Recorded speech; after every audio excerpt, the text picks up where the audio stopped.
All right, admitting everybody.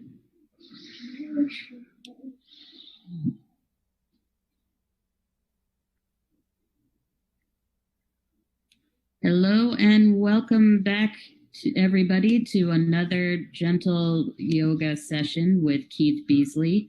My name is Batya Blumenthal. I'm the branch supervisor of the Putterham location of the Public Library of Brookline. I wanted to thank everyone for coming today and for joining us. I also wanted to thank the Friends of the Public Library of Brookline, thanks to the Friends of the Brookline Public Library for sponsoring this program and programs like it. I also wanted to thank our community partners, Brookline Interactive Group, for streaming this program on to their Facebook feed, YouTube, and local cable access, RCN and Comcast Channel 3. Like every session, we are going to start with a disclaimer. Participation in this online yoga program could result in injury. Not all exercises presented here are suitable for everyone. These exercises are not intended to substitute for proper medical care and advice. Always consult your physician before beginning any exercise program. The creators, teachers, and producers assume no responsibility for injuries from participation in this program. And just for our viewers who watch it streaming live through Facebook and through local cable access, just to let you guys know, there will not be a live program on Facebook and cable access next week, August 7th, but you can watch all of our programs are recorded, and you can watch other older sessions on our Facebook page from the library and on YouTube from Brookline Interactive Group. And with that, here is Keith. Hi, good morning. Let's start in mountain pose. So in mountain pose, it's as if we had really good posture. So you want to think about lifting right here, right where the heart is, lifting the heart and moving the shoulders back and gently allowing them to move down without forcing those. So all these things we're doing as sort of almost like an invitation to the body rather than forcing, like like we're a guest. And you always treat a guest with respect and you try to be nice to them. You might want them to do certain things and you might encourage them to do those things, but we don't want to force them to do it. So we want to sit up tall, lifting the heart and moving the shoulders back, releasing them down, and at the same time being able to breathe. So we want the belly to actually be moving in and out. Feel free to rest your hands on the belly if you want. So you'll feel the belly moving, which indicates that the lungs are filling and the breath is moving in and out through the nostrils.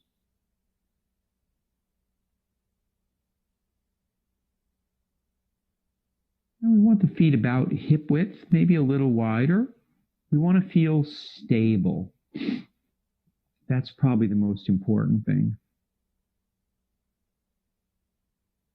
And once you can feel the belly moving, feel free to release the hands down and rest them somewhere so it's comfortable. So in order to help relax the shoulders, we want to relax the arms and give them support on something. So the shoulders aren't holding them up, the arms are resting. And it can be nice to close the eyes here. And then notice the sitting bones. So notice notice the bottom of your buttocks, whatever you're sitting on.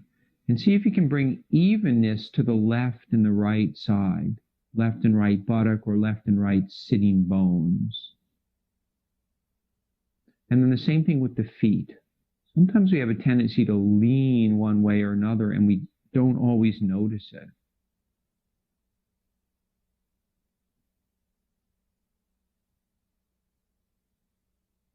And then as you continue to breathe naturally, bring your attention up to the tips of the nose, right where the nostrils begin. And see if when you breathe in, you can notice that as the air goes up through the nostrils, you can feel just a little touch, especially sometimes around the very edge as the air starts to go into the nostril. Almost like it's a very gentle, not really a tickle, but you can feel something there. So first we have to bring our mind to that area. So the very tip of the nose, bring your attention there and see if you can feel something. If you can't, it's okay too.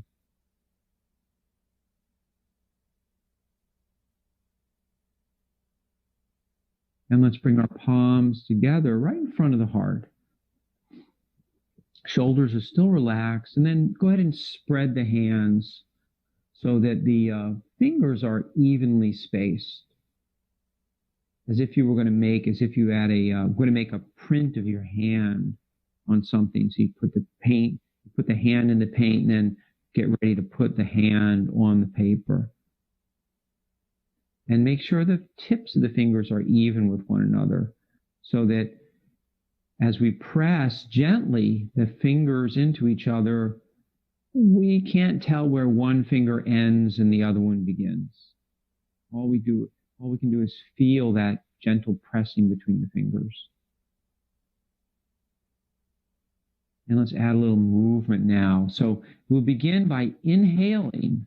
And then as you inhale, as you begin to inhale, you can let the hands and arms begin to float up. And then as you exhale, turn the palms out and let the palms float down. So we're going to go in a circle like that. And you'll notice that we're beginning the breath first. So the breathing is the number one thing. And the movement follows the breath. The movement follows the breath, not the breath following the movement. And the reason for that is the breath on its own can become very rhythmical, can exist with a rhythm that we don't have to think very much about. If we breathe naturally, we get a natural rhythm to the breath. And then we have the arms follow that rhythm.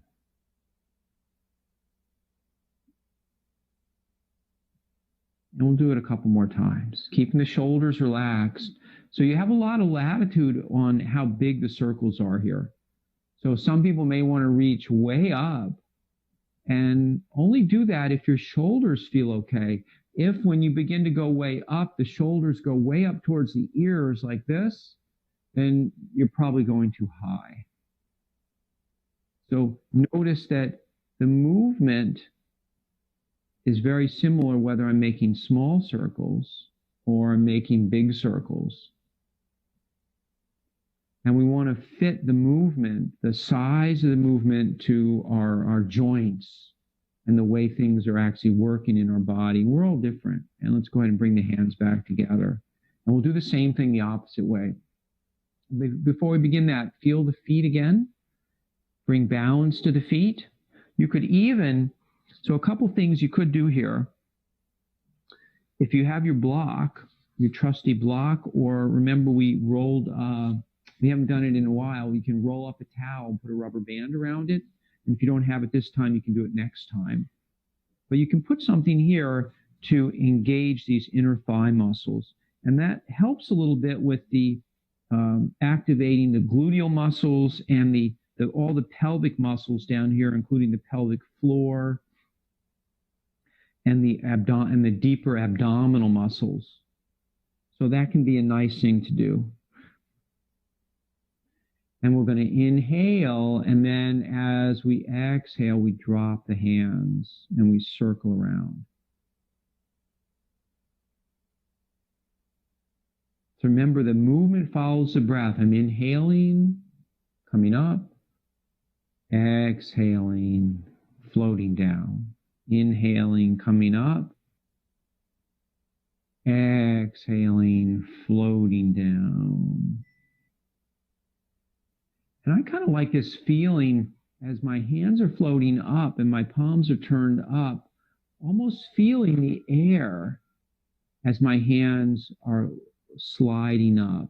And then the same thing when they come down, my hands come together and I can almost feel the air coming up underneath the hands. You could even do it like this if you wanted. And for those who are familiar with Tai Chi, it's not done exactly. The shape isn't quite the same, but there is a number of movements in Qigong and Tai Chi where the hands are very open like this, and they're moving through the air, and we're feeling with the palms and the bottoms of the fingers as the hands are moving. And then a couple more times. And you can even very gently press the feet into the floor here. And by that, I mean just a little bit of effort, enough effort so that these top leg muscles begin to contract to press the feet down. A little bit like when you're going to stand up. When we go to stand up, we have to press the feet down to shift the weight into the feet. And then one more time, up and around and down. And let's go ahead and bring the hands back and let's roll the shoulders. So remember, anytime during our practice, you can always stop. You can always pause to catch your breath if things are too strenuous. In fact, if yoga shouldn't be so strenuous that we lose the natural rhythm of the breath. So we always want to feel like we're breathing comfortably. And if we're not breathing comfortably, it's good to pause for a moment, stop maybe for 30 seconds and catch your breath again.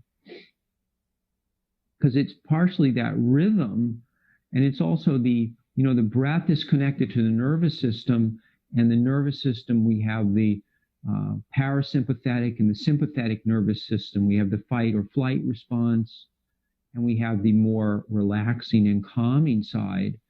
And we like to be doing yoga in the calming side. And let's take a few breaths. So our cactus breath, inhaling. And that's one of the reasons we emphasize the breath in yoga, is its effect on the nervous system. And two more. And then on this last one, if you want, you can give yourself a little hug.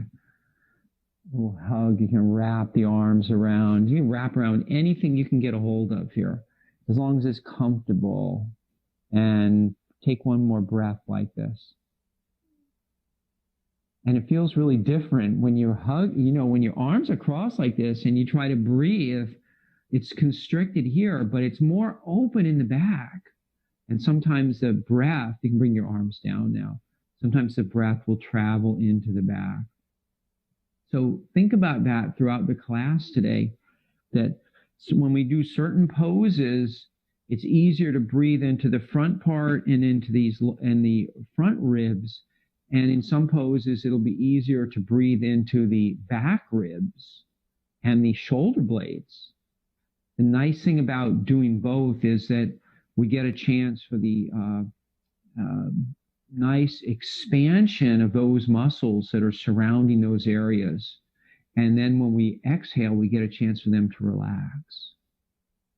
And that helps to open us up, helps to open parts of the body that we're not necessarily used to moving very much, particularly things like the shoulder blades.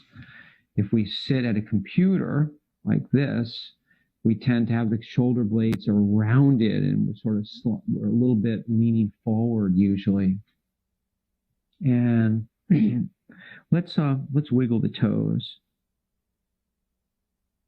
We're going to wake up all parts of the body, starting with the toes.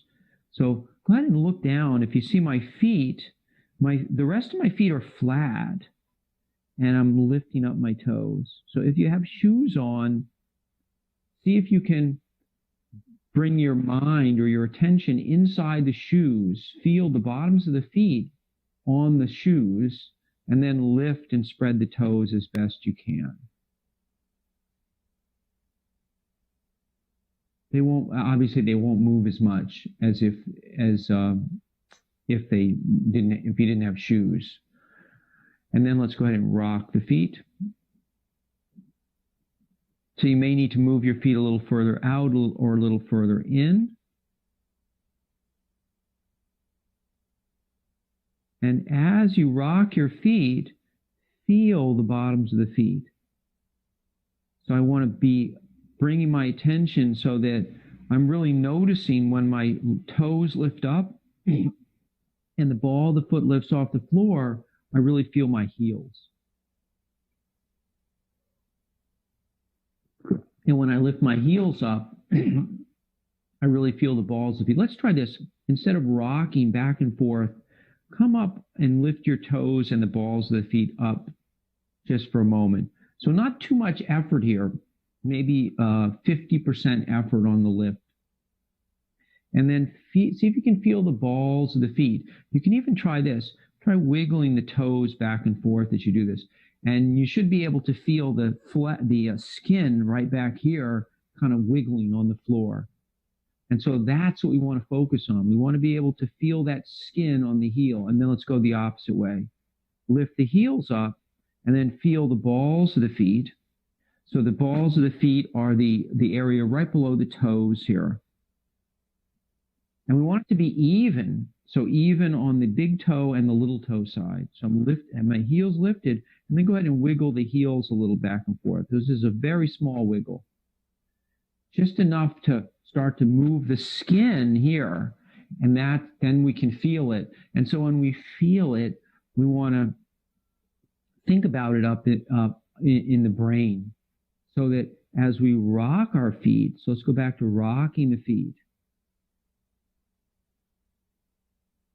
We're remembering, what does it feel like to feel the heel? And what does it feel like to feel the ball of the foot? And then as we start to make that connection, and with practice, we get so it's easier. We can feel them a little faster. So if I'm rocking my feet faster, I can actually feel that moment when the skin touches the ground. And then the moment when it goes back the other way. And that also goes for the skin along here. So we have the arch here that is usually a little lifted, so it's not on the floor, but the skin almost like a C shape. The skin here, and then we rock from here across the foot down back to the heel. So you can even start to feel the sides, that side edge of the long part of the C shape, the middle of the C shape. And let's add the hands to it. We've got the feet going. Let's add the hands like this, rocking the hands out and back. And let's begin to rock them and lift them up slightly as we ride up on either the heel or the heel lifting or the ball, the foot lifting. So we're lifting. There's a feeling of lifting in the feet on one end of the foot. And we want to add that feeling of lifting to the hands. So if I turn sideways like this, I'm feeling this sort of a U. My hands are going in kind of a U shape. They're going down and up, and then they come down and in and up. I'm going back and forth like that.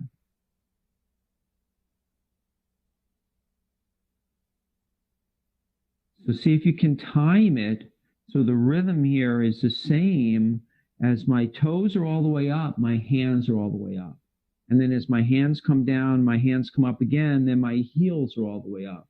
And it doesn't really matter whether or not the hands are out here and up when the heels are up, or the balls of the feet are up. We're really just going from one completion of one rocking to one side and then rocking to the other side, or one end. And you could even make so here the U shape is a little bit smaller. So you could make it a big U shape, or you could make it a small U shape. The one thing to keep in mind is that you have to vary the speed at which either the hands are traveling or the feet are rocking if you're going to keep them in sync. So if I'm making a big U shape with the hands, my hands have to either move a lot faster or my feet have to move a lot slower, which is a reason why you might just want to have them sort of a little smaller movement. But you can experiment. If you're adventurous, you can experiment. And let's bring the arms down. Let's roll the shoulders. And let's bring the hands, just rest them on the shoulder like this. And we're going to do some turning. So you have a choice here too. You can work with the hands up around the shoulders like this, or you can even lower the arms down a little bit, depending on how your shoulders feel. So for some people, it might actually feel better to work down here. And this is similar to when we stand. Sometimes we do that standing called coat sleeves. And all like we're flipping our coat sleeves, but we don't need them now, which is nice. I mean, it's been nice and hot, so I can't really complain. Although it was pretty hot, it's been pretty hot, but overall pretty nice summer so far. We could use a little rain. If anybody's listening, we could use some rain. And then let's come back up. We're going to go from side to side.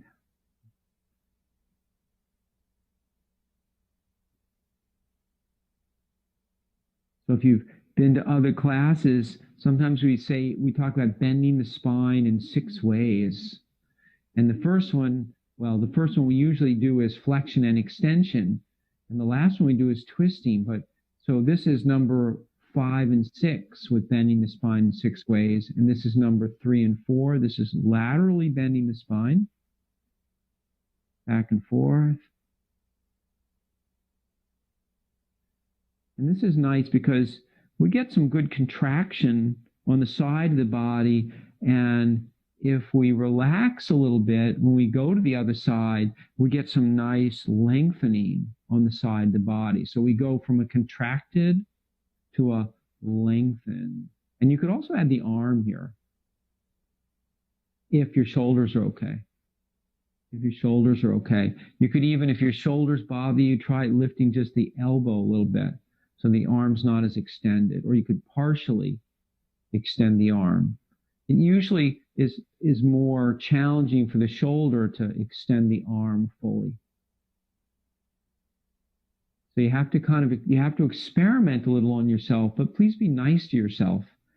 So remember, that's one of our, perhaps the most important tenet of yoga is ahimsa, is nonviolence. They actually say that all the teachings of yoga flow out of nonviolence. Because if you have nonviolence, everybody would have to be nice to each other. And people wouldn't steal, they wouldn't fight. Any of the things that we normally consider to be bad behavior, people wouldn't do them. So something to think about. And especially being nice to yourself. It starts with actually being nice to ourselves. So the last one, actually the first 2 of bending the spine in 6 ways, number 1 and number 2, the way we usually do it, let's rest our hands here like this. And we're going to inhale and lift the heart forward. I'm going to turn sideways so you can see. So I'm sitting in mountain pose and I'm lifting my heart. Notice that my lumbar spine goes in a little and my pelvis actually rocks forward. And then I go back the other way. So there's a rocking in the pelvis and a movement of the belly back and forth. It's nice to think about the belly moving because we want to keep it engaged to provide support for the back. I don't want to round the back so much that I lose the strength in the core and then there's compression in the vertebra. And I also don't want to round like this and lose all the strength because now there's compression the opposite way. We want to stay seated up tall, sitting up tall as we rock back and forth. So think about a gentle contraction in the belly. You could even rest a hand. If you wanted to, you could rest one of your hands, or you could even rest both your hands. We put them out here to provide a little bit of support. I can hold on to my knees as I lift up, but you could also rest them here. And then you'll feel the belly. So there's more of a contraction when the belly goes back because the muscles are actually shortening. And then as they come forward, it doesn't turn into jelly. It's firm, but the muscles are expanding. So we call that, it's a contraction. I think it's I forget, one's eccentric and one is concentric. I always get the two of those confused. I'm sure somebody here knows it. But I'm letting my rocking even move all the way down to the hips, so I get a little pelvic tilting here as well. Actually, let's do that.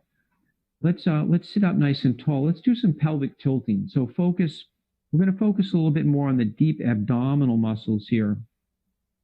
So sitting up tall, maybe the feet are a little wider than hip width, and that makes it easier for the pelvis to tip forward. If the feet are close together like this, there's no room, there's no place for the pelvis to tip into. But if we have a nice wide stance, there's room for my, almost like the belly comes forward.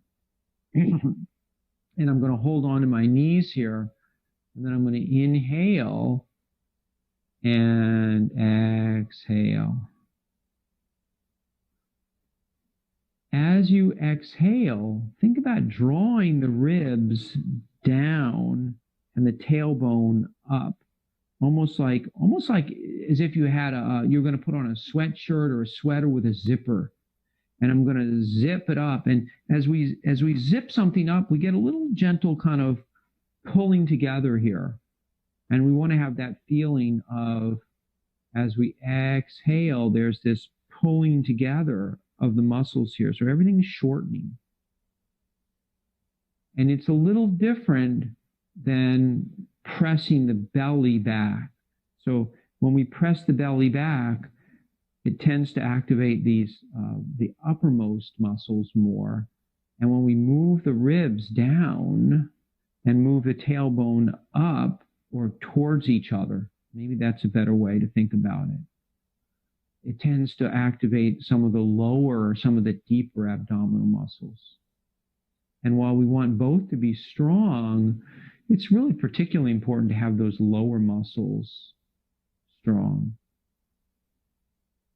And see if you can find a little rhythm here.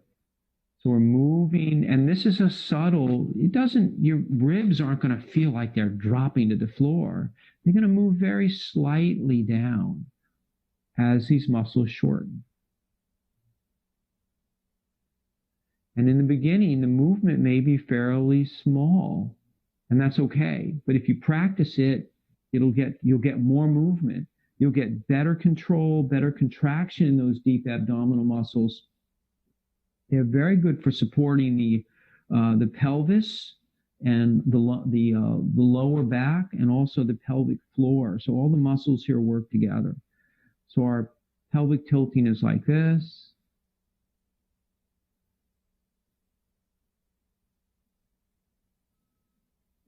You might even be able to feel a little movement down on the buttocks as the buttock starts to rock back. And let's come forward. So we did bending the spine 6 ways backwards. And let's go ahead and rock from side to side here. So we're moving, lifting one foot up and then the other. And if you want to start a little faster, that's okay. And then let's begin to slow it down. And we're going to start to feel the abdominal muscles again. So that last exercise we did hopefully woke things up down here a little bit. So make sure you're not straining, but see if you notice that it's a little bit easier to engage these muscles and lift the leg up a little bit.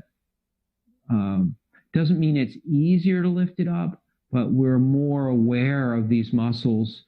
And once we're aware of the muscles, we can engage them more fully.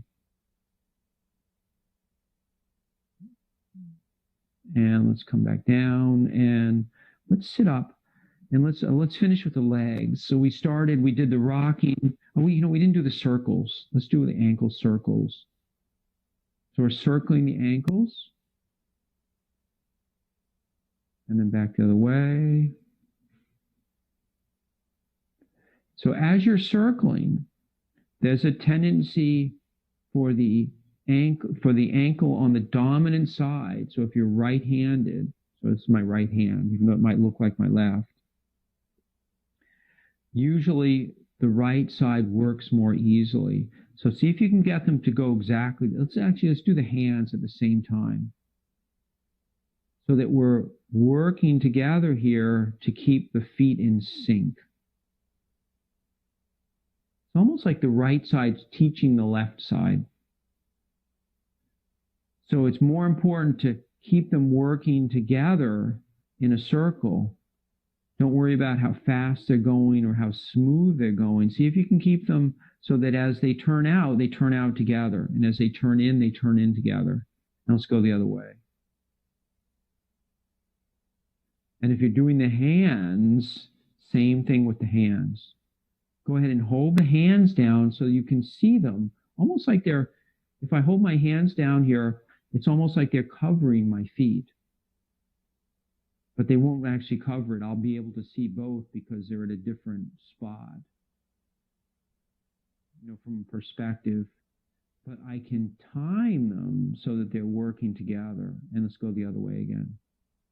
Keeping the shoulders relaxed. Notice how the elbows are right by my sides. So I'm not using the shoulders to keep my arms lifted. Just a little bit. And then I'm going to go ahead and rest, and we're going to lift up, and let's point and flex a few times. So notice if your leg is straight ahead. Sometimes they kind of go out to the side. So try to keep it straight and point and flex, and then switch sides. Same thing on this side. Make sure the leg is straight, going straight ahead and point and flex. And think about keeping the foot flat, as if the foot was flat on the floor. When I lift up, sometimes it rolls one way or the other. So see if you can make it flat as you do this exercise, this sort of pumping. And let's add the opposite hand like this.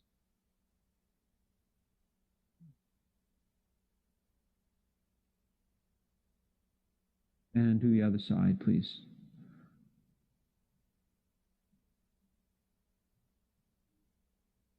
And you can add the hand to that if you want. So remember, this is your practice. You can add or subtract whatever you like. And really, especially since we're not in person, I'm really like a guide. And you have to decide, do I like this exercise? Or maybe it's not for me today. Or maybe I never liked it. In which case, skip it. Do something that you like, or just pause and take some breaths. So we talked at the beginning about how the breath is really the doorway to the nervous system. And now sit up nice and tall, and we're going to lift up. So we're going to do some leg lifting. So imagine you're at your computer later, and you're sitting in your chair, and you need a break. And then you start to lift, or you're eating dinner, you're eating a long dinner. You're going to dinner with, I don't know, you're on a Zoom, you're having a Zoom dinner with someone, maybe the rest of your family, and it's a long dinner because people have a lot to say. And rather than get up, you can, with your legs under the table like this, you can lift them up a little bit. And by contracting the thigh here, you can get some nice stretching in the back of the leg, which is what we need when we sit for a long time. So whether or not you're at your computer or you're at a dinner table or a breakfast table, whatever it is, this is a great exercise. Thinking about, I'll turn sideways so you can see, pressing the heel away and pulling the toes back. So remember we did the pointing and flexing before. That's the idea. So except we're flexing this time and then going back down. And if you want, you could point, start to relax the foot and let it point a little on the way down. And then we'll do the other side. So I'm going to go back and forth like this. And then it's nice to add the arm to it. So if you're so inclined, go ahead and add your opposite arm, or you could do the same arm. The good thing about adding the opposite arm is it's actually using the other half of the brain. So when I lift up this leg, this side of the brain is working. And when I lift up this leg, this side of the brain. So if I do one arm and one leg on opposite sides, I'm actually using both sides. That's supposed to actually be good for our cognitive abilities.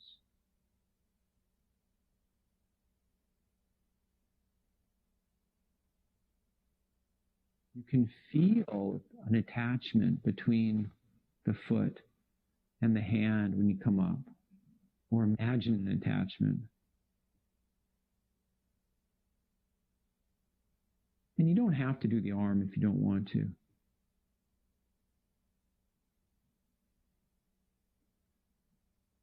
You could also add the breath to it. That can be nice to inhale up. And for me, I get, when I inhale, I get a little better. It's easier for me to sit up. So when I lift up, it's like a little bit more feeling of lengthening this elongation of the spine, which is nice, especially since when we lift the arm, and especially when we lift the leg, we've taken away one of our supports, and we tend to slump a little.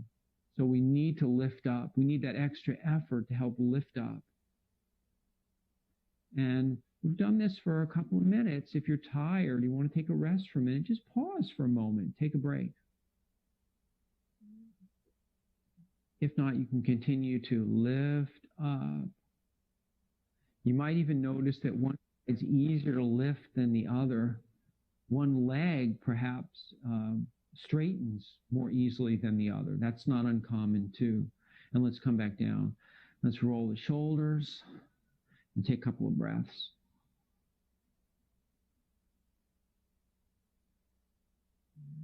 If you're using the back of the chair here, it can be nice to lean back slightly and let the chair support the back as I lean back. And that's going to give a little more lift. It's going to give a little more lift. I'm going to grab this other chair so you can see. And it kind of depends on your chair. But if I sit all the way back like this and I lean back, notice how the front opens. There's a more rounding here. I wouldn't call it a back bend, but I would say that it's opening the heart. I'm not trying to do a back bend. I'm trying to open things up and make it a little bit more freedom of movement between the shoulder blades. And let's see, where were we? Let's slide forward in the chair and let's go around. Let's do some circling here.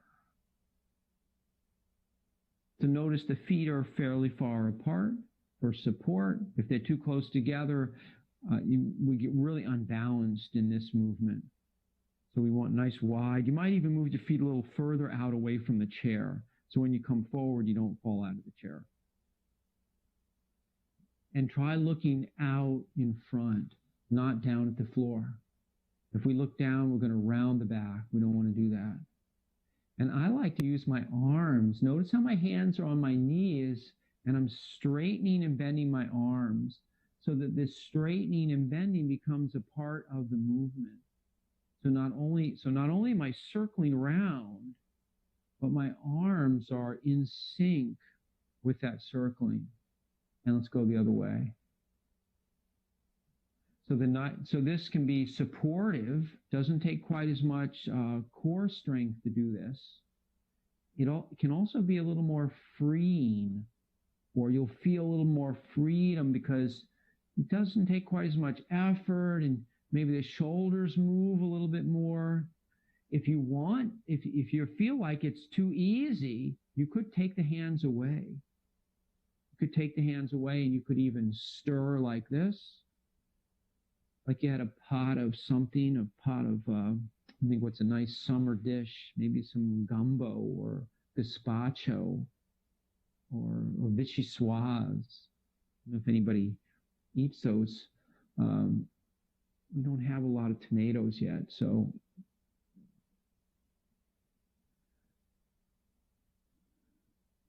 nice stirring experience. And let's sit up nice and tall. And let's see. So let's do the shoulders a couple more times. So roll the shoulders, and we're going to add the arms to it too.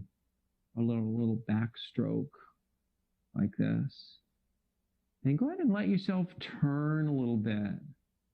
So we did before, we were doing this like this. So this is a related movement. Notice that now the hands aren't staying on the shoulder, but I'm allowing myself to turn slightly. And turning is very good for our abdominal muscles, as well as digestion and elimination. So we're alternately, when we stretch the muscles in one way and then they contract back the other way, they're pressing. I mean, our intestines are right here. I mean, they're right underneath our belly here. And if we want things to move in our intestines, it's helpful to actually give them a little massage like this. And let's go the other way now. Actually, let's do it with just the shoulders first. So just circling the shoulders around. So one at a time. Notice how the shoulder's coming up towards the ear here. And I'm not leaning my head too far over. I want to try to keep the head relatively neutral. And I'm letting my shoulders move a little bit. So I don't mind that as part of the exercise. And then I'm going to start to do my little swimming here. Thinking about reaching across the body to the opposite side and then coming down the leg. Just as if you were going to swim. Just as if you were going to swim. So when they teach swimming, or if you watch people who swim, you watch the people who are, on swim teams or Olympic swimmers, you can watch them. Their whole body turns. This is how they get the power. Their body is turning, their arms coming across. It's not just reaching straight out. It's coming across the body. And again, we get that nice turning in the belly. Nice turning in the belly. And let's come back up. And we're going to do the neck. So go ahead and sit up nice and tall. So it is very important to extend the spine, especially when we do our neck exercises. We want the neck to feel, we want the neck to feel like it's elongated. It makes these movements much more pleasant, much more gentle. So just letting the chin lift up and then releasing it down. So as you come down, if you feel a lot of compression here, you may not. But if you feel compression there, take your hand and gently rest it right on the front of the throat. So I'm not pressing with the hand. It's really just it's as if I had a little plastic thing that was shaped in kind of a U-shaped. And I set it here, and then I could rest my head on it and lift it up. So when my hand is here, I can't really compress my throat because my chin bumps into my hand. So it can be a nice way to help keep the throat open.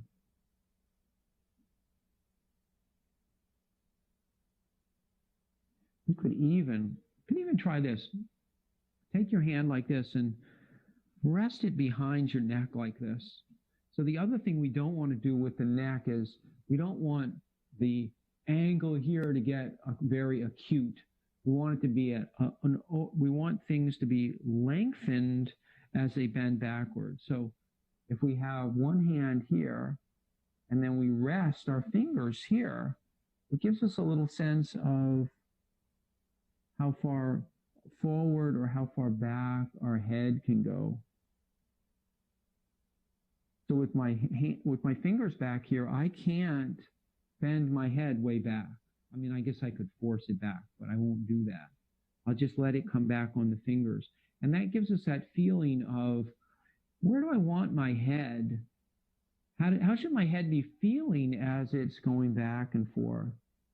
And so if you start with your hands like this, you'll start to feel where the head belongs, and perhaps too a little bit lengthened in the neck, so I don't lose that length.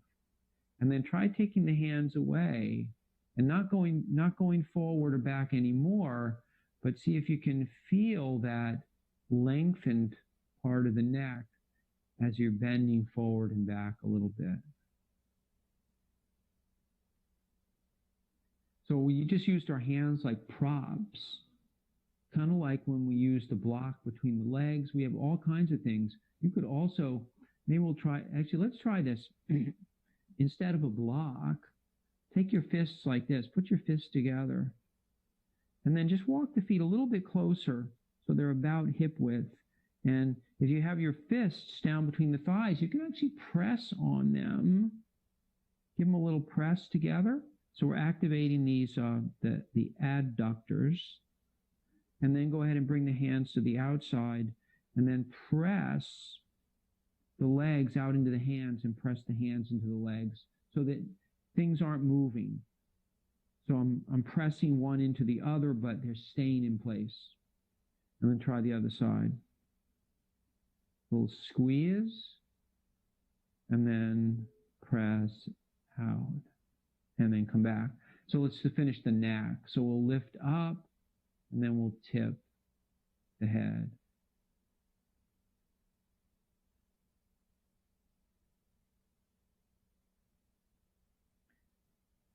So it's important when we tip the head that the ear go right to the shoulder. So you can facilitate that if you rest your hands here like this.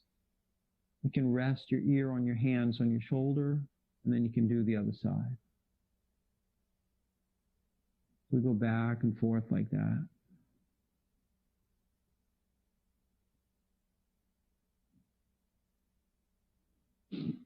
So I'm keeping my face forward the whole time. Even though my face is moving like this, I'm not looking down and I'm not looking up. It's staying forward. And that's what we want. Now let's come back up and then take one hand and find your, your collarbone is right here. So take your right hand, I'll mirror you, and put it right, find your collarbone like this, and just rest the fingertips right on the collarbone. What's going to happen is it's going to help stabilize the shoulder on this side. I'm going to let my arm hang down here. And then I very gently just release my head to the side. I'm not forcing my head over. I'm simply relaxing the head and letting the weight of the head. And then do that one more time. And then come on back up. Let's do the other side. So you don't have to do this. This gives you a little bit more stretch in these side neck muscles when we stabilize the shoulder. So on this side, same thing. The collarbone is here. Find fingertips from the opposite hand. Rest on the collarbone, and the arm on that side hangs down. And then we tip over. And just like before, when we had our pillow there, the ear is coming closer to the shoulder. So the movement here for the head is really the same as what we were just doing. We're just stabilizing the shoulder here. Now let's come back up, and we're going to turn from side to side. And let's use our hand. I really like doing it this way. You don't have to. You could do it without the hand. It's almost like I'm following my finger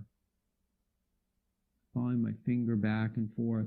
So if this makes you dizzy, or if you get any sort of lightheadedness, because remember, when we turn the head, we have our vestibular system that's associated with the ear. That's our balance system, and it's a series of liquids and crystals. And so we want to move slowly enough. Where we are not disturbing that system where it makes us feel dizzy. So you may have to adjust the speed that you're turning. You could also try closing the eyes. Sometimes that helps to, our eyes are very, our brain is very much tied to your eyes. Like if you've ever been on one of those carnival rides, and sometimes the ride seems like things are kind of out of control. Sometimes closing the eyes, it takes away that visual aspect that actually has a huge effect on our body. And it makes the ride a little more tolerable, especially since if you're finding it intolerable with the eyes open. And let's see, circling around, this last one.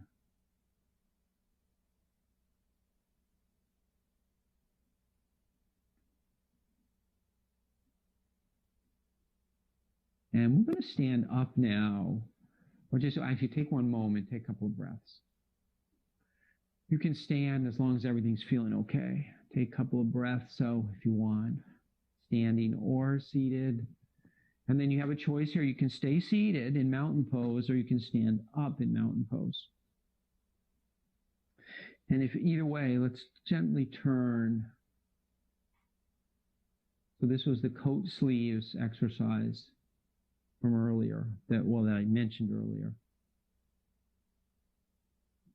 And if you're seated, depending on the arms on your chair, you could be working with the arms like this. You could even do this standing. It's actually an interesting, you'll probably find you get a little feeling of twisting in different elevations in the body, depending on where your hands are. So if I'm higher up here, it feels to me like I'm getting a little more turning up around the shoulder blades. And if they're down here like this, I feel like I'm getting a little bit more turning down in the lower ribs and the abdomen. And let's do our balance pose. So we're going to do our tree pose today. So you might need a chair. Feel free to have the chair either in front like this. You can rest your hands. I'll turn sideways like this.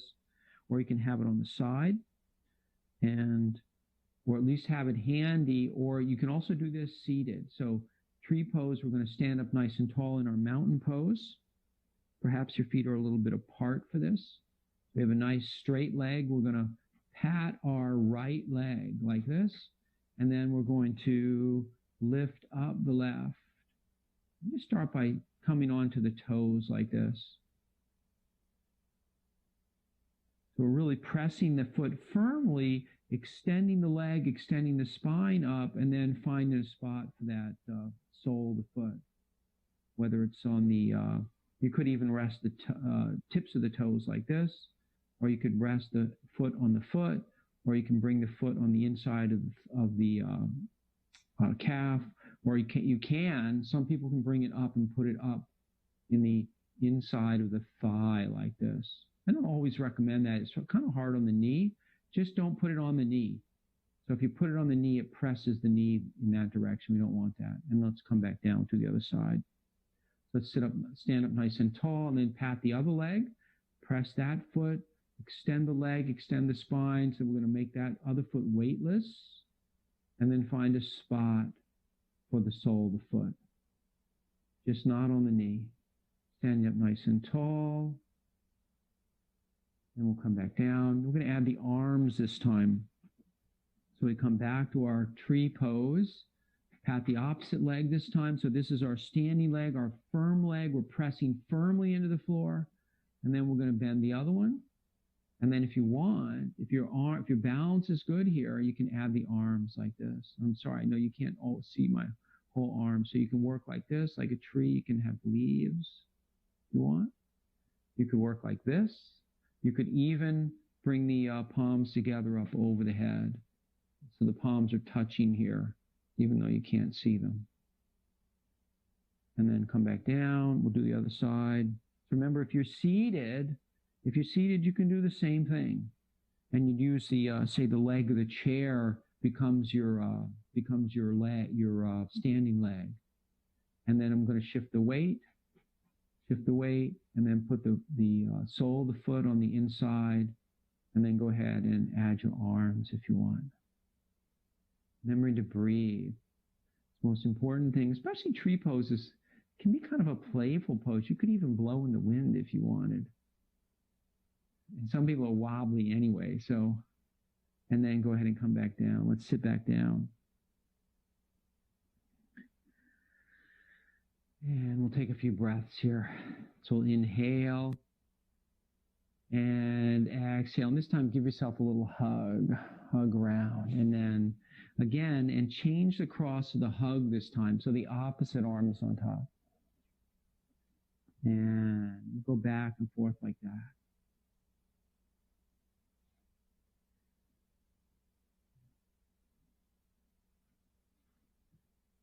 And then inhale, and then one more time. And exhale. I'm going to find our Shavasana, our resting pose here. So it can be nice to have a little support behind. So I'm going to grab a blanket. But you could even use could even roll up something for lumbar support. That's nice too. Anything really, a towel, a little blanket, or cushion. Even if you have a small couch cushion, or like a little pillow that comes on the couch, not too big. And it's nice to have a little support for the lumbar spine, so that we keep that curve in the lumbar spine without having to expend much effort. So now I can just lean back, and I get that curve from the little support that I have behind me. And my feet are flat on the floor, and my knees are about hip width apart. Kind of like how we started the class. You can feel the bottoms of the feet on the floor. We feel even on the left and right foot, left and right buttock, left and right thigh. That's our support as we extend the spine up. So for the next couple of breaths, as you inhale, think about elongating the spine. And then as you exhale, softening the shoulders. So there's a gentle lifting up. And then as we exhale,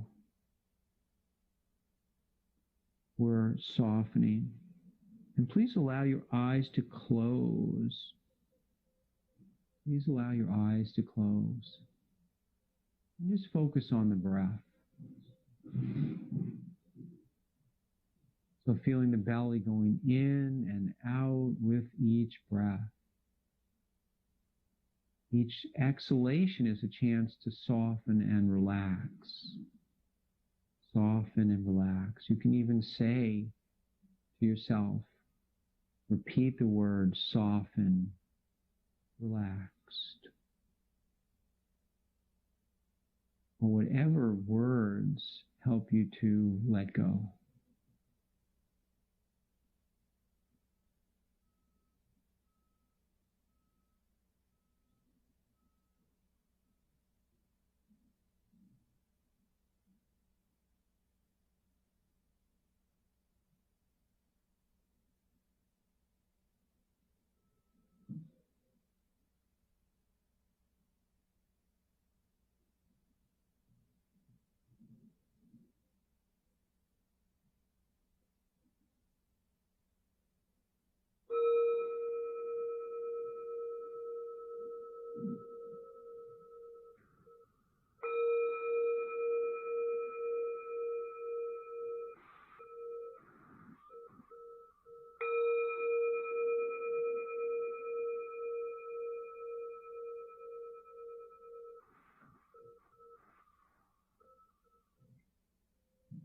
Namaste. Thanks for practicing today.